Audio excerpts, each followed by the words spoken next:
ضمن بطولة غرب آسيا لكرة الطائرة التي مقامة هنا في سلطنة عمان وبالتحديد في مدينة صحار. اليوم في دور النصف النهائي نلتقيكم في رأي الجماهير، فأتمنى مشاهدة ممتعة لكم. والله صراحة تنظيم رائع، ونشكر المنظمين في نادي صحار على هذا التنظيم الرائع والبطولة الأكثر من رائع، وإن شاء الله نتمنى استضافات بطولات أخرى بإذن الله. ممتاز من ناحية تنظيمية،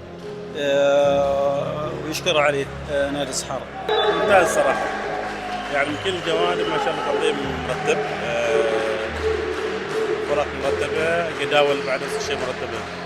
بطولة بصراحة بطولة طيبة، بطولة رائعة، تنظيم جيد، يعني مجهود الشباب، مجهود نادي صحار، فهذا الموجود، يعني هذا الموجود في البطولة. تنظيم مستوى حلو، رائع، لكن بس ناقصنها نقل من التلفزيون، ولا كانت البطولة بتكمل يعني. والله نتيجة صعبة أتوقع، يعني فريقين قويين منظمين، فصعب التوقع يعني، بس أنا أتمنى الأهلي. صراحة ممتاز ومن أفضل من التنظيم، من تنظيم حتى تنظيم. إن شاء الله إحنا شفنا بطولة الشاطئية والبطولة هذه الصالات، وإن شاء الله نتمنى صحار تستضيف بطولة أفضل من هذه إن شاء الله. بطولة طيبة مشرفة، يعني بطولة طيبة. الريان 3-1.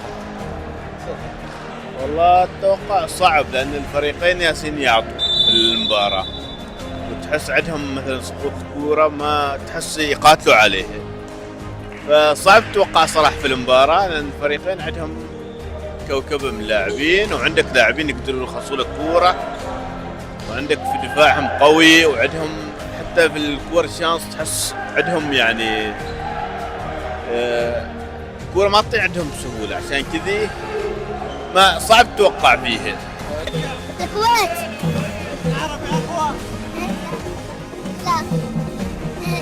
والله بصراحة مباراة قوية، الريان فريق قوي والأهلي خصم قوي كذلك، فما عندي توقع، فبتشاهدوا مباراة قوية إن شاء الله. والله الريان أخذ الشوط الأول، وإن شاء الله بياخذ الشوط الثاني. والله المباراة زينة، متوقع اللي أتمنى أشجع اللي يفوز. نحن نشجع الأهلي، نبغى الأهلي، لكن الريان واضح. والله مستوى التنظيمي للبطولة مستوى طيب، أشوف الفرق قوية متنافسة. اليوم مباراة قوية بين الأهلي والريان، مباراة حلوة ومستمتعين، وإن شاء الله نشوف الأفضل في النهائي بإذن الله. 3-0 الريان إن شاء الله. ما عليك، بس الريان أقوى. أتوقع الريان لأنه متقدم 2. نتمنى للجميع التوفيق إن شاء الله.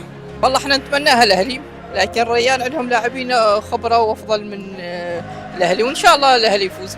مستوى التنظيمي جيد صراحة، وشهد لهم الحمد لله، الشباب ما مقصرين، يعني كل شيء متوفر والأمور كلها سهلة الحمد لله.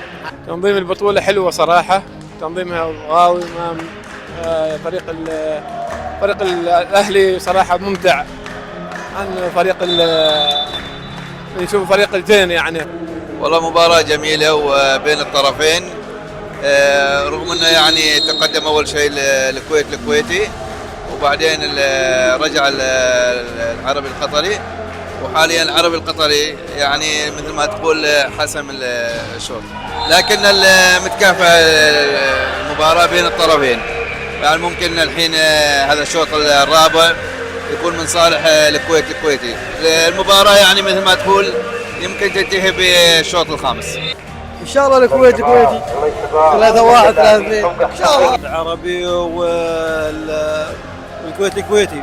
أنا اليوم متحدين أنا وزميلي الكويتي، وأنا أشجع العربي يعني، بس إن شاء الله اليوم ما يزعل علينا بعد الفوز إن شاء الله بإذن الله. والله الحمد لله رب العالمين، تنظيم كبير وطيب.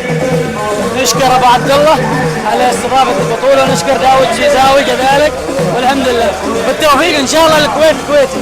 صراحة الفرق المتأهلة للدور الأربعة فرق قوية جدا ومستويات راقية، ونتمنى من فرقنا كذلك أنها تواكب هذا التطور والتقدم في لعب كرة الطائرة بإذن الله. الكويت الكويتي، الكويت الكويت الكويتي ان شاء الله باذن الله. مثل ما تقول كرة الطائرة بين الفريقين متكافئة، يعني ما مثل القدم تقدر تحكم فيها، ولكن العربي نقول يمكن أقدر على أخذ الفوز. والله تنظيم حلو وإدارة كويسة ما شاء الله واهتمام قوي يعني باتجاه هاي الرياضة.